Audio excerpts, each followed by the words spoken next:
ఇప్పుడు పిల్లలందరికీ cold cough fever ఉంటుంది కదా. సో మనం ఒక 2 మిరియాలు ఇలా దంచుకొని దాన్ని పౌడర్లా చేసుకొని ఒక గ్లాస్లోకి కొద్దిగా పసుపు వేసుకొని ఈ మిరియాల పౌడర్ కూడా వేసుకొని వేడి పాలు వేసుకొని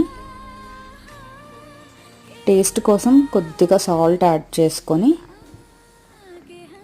మిక్స్ చేసి కొంచెం చల్లార్చి పిల్లలకి పెడితే మంచిదండి. ఎందుకంటే ఇమ్యూనిటీని బూస్ట్ చేస్తుంది అండ్ కోల్డ్ కాఫ్ని కూడా తగ్గిస్తుంది. వాటర్ కూడా నార్మల్ ఇవ్వకుండా వేడి చేసి చల్లార్చిస్తే మంచిదండి. Please subscribe.